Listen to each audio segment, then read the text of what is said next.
രണ്ടാളെ കണ്ടാൽ എന്തെങ്കിലും വിചാരിക്കരുത്. നമ്മൾ പാതിരാക്ക് ഒരാളെ കണ്ടാൽ വേഗം എന്തെങ്കിലും വിചാരിക്കാൻ പാടില്ല. നമ്മുടെ ഖൽബ് നന്നാകുമ്പോൾ ആരെ കുറിച്ച് മോശം വിചാരം ഉണ്ടാവും. അൽ മർഉ യഖീസു അലാ നഫ്സിന. ഒരാള് കടപ്പുറത്ത് വന്നിട്ട് പാതിരാക്കി ലഹരി ഉപയോഗിക്കുന്ന ആളാണെങ്കിൽ പിന്നെ അയാളെ എപ്പം പാതിരാക്കിയിലേക്ക് കൂടി പോകുന്നുണ്ടോ കണ്ടാളെ കുറിച്ചെല്ലാം മൂപ്പര് അങ്ങനെ വിചാരിക്കുള്ളൂ. കാരണം മൂപ്പരെ കിയാസാക്കിയിട്ടേ വിചാരിക്കുള്ളൂ. മൂപ്പരുടെ പ്രശ്നം എല്ലാവർക്കും ഉണ്ട് എന്ന് മൂപ്പർക്ക് തോന്നും. അപ്പൊ വേറൊരാളെ കുറിച്ച് മോശം വിചാരം നമുക്ക് വരുന്നുണ്ടെങ്കിൽ അത് നമ്മുടെ ഖൽബിന് കേടുവന്നത് കൊണ്ടാണ് ആ വിചാരം വരുന്നത് എന്നാണ് മഹാന്മാര് നമ്മളെ പഠിപ്പിക്കുന്നത്. നമ്മുടെ ഖൽബ് ശുദ്ധിയായിരിക്കണം. ഒരാളെയും മോശം വിചാരിക്കരുത്. ഈ കിതാബ് വായിച്ചാൽ നമ്മൾ പേടിച്ചു പോകും. ഇതിൽ പറയുന്നുണ്ട്, ഒരാൾ ആഖിറത്തിലെത്തിയാൽ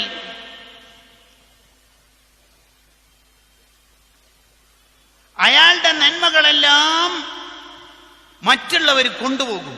എന്താ കാരണം? എന്താ അതിന്റെ കാരണം? വമാദാമ ഫീ ബാത്തിനിൽ അബ്ദി ഔ ളാഹിരിഹി ഖസ്ലത്തുൻ വാഹിദത്തുൻ മദ്മൂമ.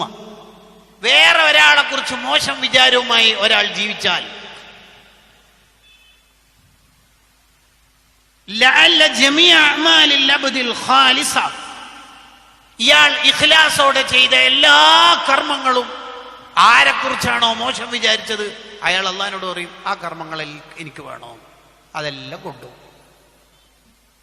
വലൗ മറത്തൻ വാഹിദ, ഒറ്റൊരു തവണ അയാളെ കുറിച്ച് നമ്മൾ മോശം വിചാരിച്ചിട്ടുള്ളൂ, അത് മതി അയാൾക്ക് നമ്മുടെ അമല് വാരിക്കൊണ്ടുപോകാൻ. അത് മതി.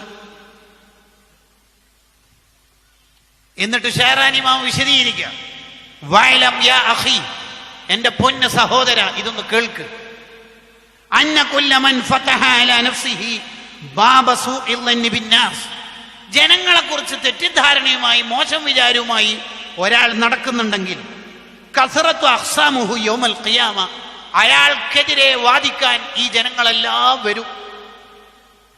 ഫറുബ്ബമാ ഫനിയത ഹസനാതുഹു അല്ലതി യൂഫാ മിൻഹൽ ഖുസൂം, ഈ തർക്കിക്കാൻ വേണ്ടി വന്ന ആൾക്കാരൊക്കെ നിന്റെ നന്മകൾ വാരി വാരി വാരി കൊണ്ടുപോയി നിന്റെ ബാലൻസ് മുഴുവൻ എംപ്റ്റി ആവും, വട്ടപൂജ്യാവും.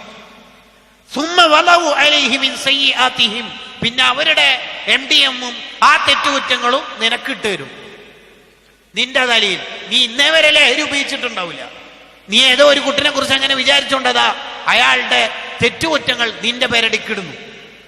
വഖുദിഫ ബിഹി ഫിന്നാർ, എത്രയോ നല്ല കർമ്മങ്ങൾ ചെയ്ത നിന്നെ പിടിച്ച് നരകത്തിലേക്ക് വലിച്ചെറിയും. എന്താ കാരണം?